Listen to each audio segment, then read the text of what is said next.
City பூரா RTX நக்சலிசமா தீவிரவாதமா? ஃபிராக்சரிசம் sir. தெரியுதுல, அப்படியே கண்ட்ரோல் பண்ணல சார். போலீஸுங்க எல்லாம் கடவுள் இல்ல சார், டாக்டர்ஸ் மாதிரி தான் அவங்களும். பேஷண்டோட நோயை குணப்படுத்துற வரைக்கும் கைவிட மாட்டாங்க. கிரைம் கூட ஒரு நோய் மாதிரி தான். அந்த நோய் எங்க பரவுதுன்னு கண்டுபிடிச்சு அங்க ட்ரீட்மெண்ட் கொடுத்தோம்னா இந்த மாதிரி பாம் பிளாஸ்ட் நடக்க வாய்ப்பு இருக்காது சார். நீங்க சொல்ற சரிதான் தம்பி. டைம் எடுத்தாலும் பரவாயில்ல, சீக்கிரம் கண்ட்ரோல் கொண்டு வாங்க.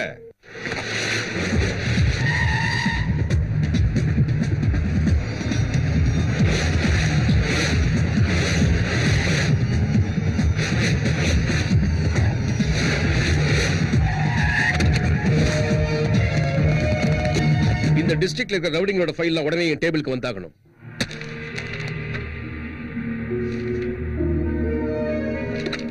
இவன் இப்ப சிட்டில தான் இருக்கானா? ஃபாரின்ல இருக்கான் சார். ஃபேக்ஷனலிஸ்டோட ஃபைல் இங்க இருந்து ஒரு பிரயோஜனமும் இல்ல. இந்த உலகத்துல அவன் எங்க இருந்தாலும் அவன் மேல நம்ம கண்ணு இருந்துகிட்டே இருக்கணும். அவங்க ரொம்ப சின்ன பசங்க, ஆந்திரா படிக்கிறாங்க சார். தாய்ப்பால் குடிக்கும் போதே அருவாவை கையில எடுத்துப்பாங்க. அதுவும் திருப்பாச்சி அருவா. Trace them at any cost. Sir, இங்க ஒரு ஃபைல் இருக்கு சார். அது தேவையில்லையா? கொஞ்சம் இருங்க. bring that file immediately.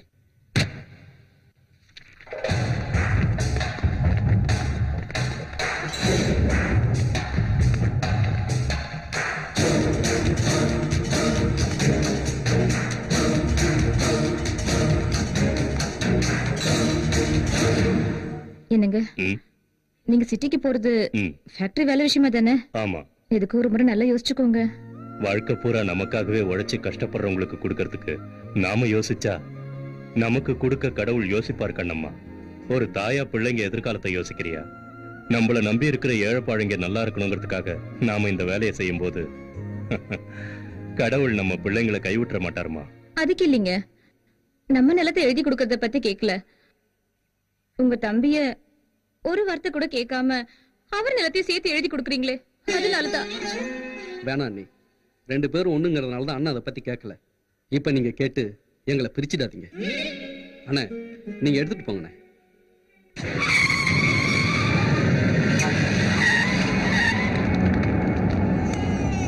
Siwana, இங்க ஏழைங்க எல்லாம் எப்பவுமே ஏழைங்களா தான் வாழணும். அவங்களுக்கு ஃபேக்டரி கட்டி கொடுத்து உனக்கு சமமா ஆக்காத. அப்பதான் நாளைக்கு நமக்காக வெட்டத்துக்கும் சாகறதுக்கும் ஆள் இருப்பாங்க. அடிமைங்க எல்லாம் எப்பவும் அடிமையா தான் வாழணும். போது நிறுத்துறா. முட்டாள்தனமா வெட்டிக்கிட்டு சாகறதுக்கு மனுஷன் எதுக்காகடா பிறக்கணும்? தேவைப்பட்டா என்ன நம்பி இருக்கிற அப்பாவி ஜனங்களுக்காக இந்த உயிரை கொடுப்பேன். அப்படின்னா உன் உயிரை உடனே குடு. பசங்களையும் அண்ணையும் உள்ள கூட்டிட்டு போற.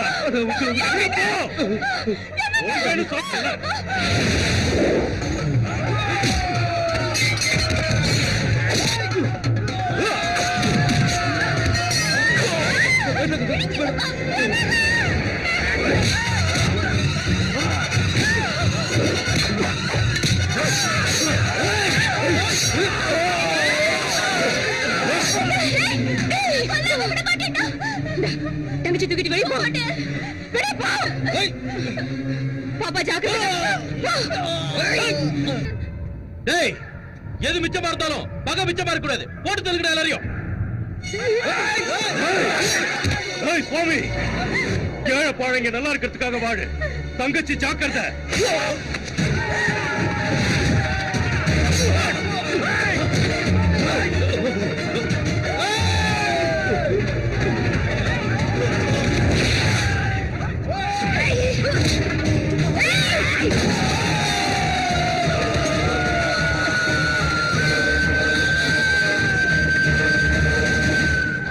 சின்ன வயசுலயே தங்கச்சியை தூக்கிக்கிட்டு சிட்டிக்கு ஓடி வந்துட்டான் சுவாமிநாதன்.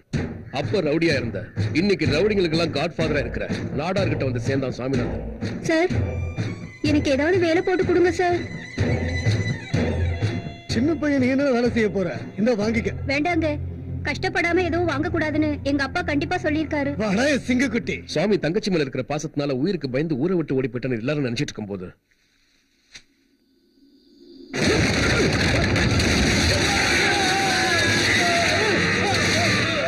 சுவாமிநாதன் திரும்ப வந்துட்டாங்கிற விஷயம் ஊர் மக்களுக்கு அப்பதான் தெரிஞ்சது. தன் தந்தையோட ஆசை நிறைவேற்றுறதுக்காக தன் சொந்த ஊர்லயே ஃபேக்டரி திறந்து வச்சார். அதனால அந்த ஊர் மக்கள் அவரை கடவுளா கும்பிட்டாங்க. சுவாமிநாதன் கல்யாணத்தன்னைக்கு அவனை கொலை பண்றதுக்காக பாஸ்கர் தன் ஆட்களோட அங்க வந்தான்.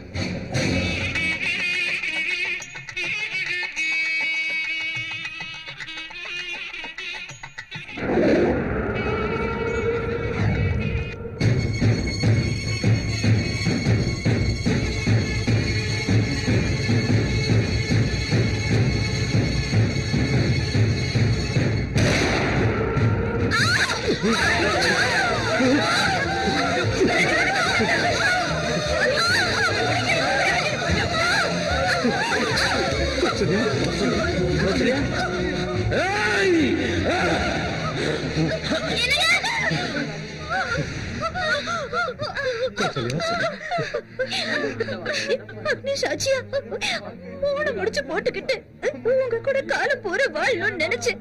ஆனா அந்த கடவுள் எனக்கு அந்த அதிர்ஷ்டத்தை கொடுக்கலங்க. உங்க வழியில சாகரம். கௌசல்யா, கௌசல்யா, படுபாவி பசங்க அநியாயமா உன்னை இப்படி கொண்டுட்டானுங்களேம்மா. சுவாமிநாதன் எங்க தன்னை கொலை பண்ணிடுவானோன்ற பயத்துல பாஸ்கர் தானா போலீஸ சரணடைஞ்சிட்டான். அன்னைக்கு ஆரம்பிச்ச திருப்பாச்சி ஃபேக்ஷனிசம் தீவிரவாதமா மாறிடுச்சு. அதோட மாஃபியாவும் சேர்ந்துடுச்சு. அன்னைக்கு வச்ச பாம் சுவாமிநாதனுக்காக வச்ச பாம் தான். அப்படின்னா அந்த பாஸ்கர் ஜெயில இருந்து ஆப்டேட் பண்ணிக்கிட்டு இருக்கான்னு சொல்லுங்க. தம்பிங்களை வச்சு ஆபரேட் பண்றான் சார். எப்படியாவது சுவாமிநாதனை கொலை பண்ணிடணும்ன்றதுக்காக பாஸ்கர் தன்னோட 2000 ஏக்கர் நிலத்துல ரவுடிசத்தை வளர்க்கறதுக்கு பாதி நிலத்தை வித்துட்டான். இன்னும் கூட அவனுங்க திருந்துற மாதிரி இல்ல.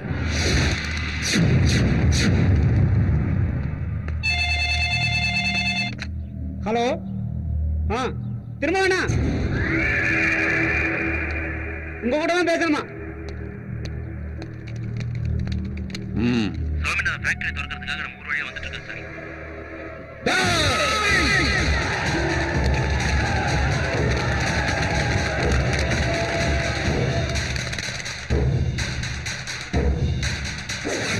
என்னன்னா நாளை மறுநாள் சாமி அவங்க அப்பா பேர்ல கட்டின ஃபேக்டரிய ஓபன் பண்ணி வைக்கிறதுக்காக இங்க வர்றான்.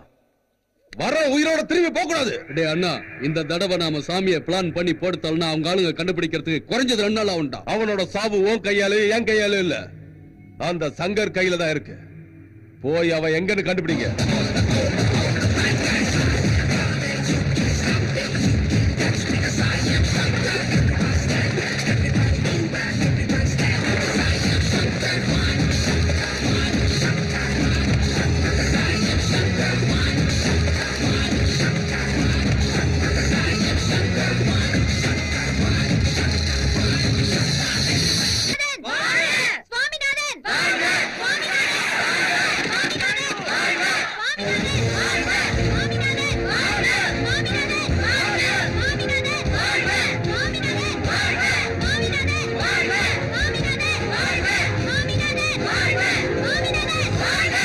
ஏழைப்பாழைங்களுக்காக மட்டும் வாழ.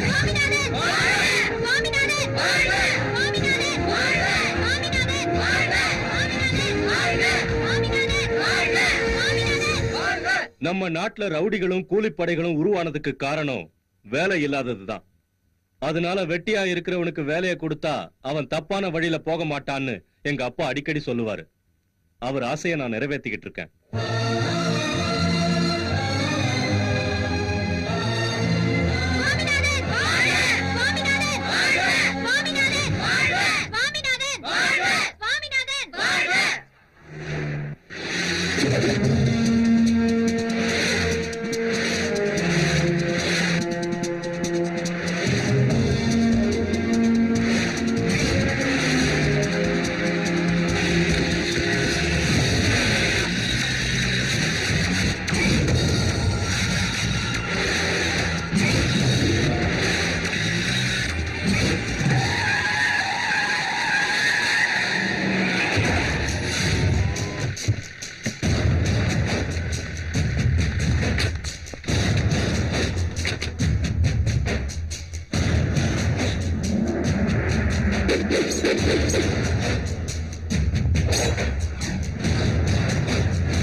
அந்த பாஸ்கருக்கு வேலை போயிட்டான்.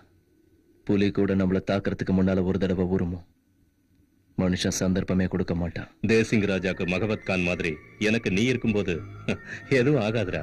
சாவு கூட உன்னை தொடணும்னா இந்த உடம்புல உயிர் இல்லாம இருக்கணும்.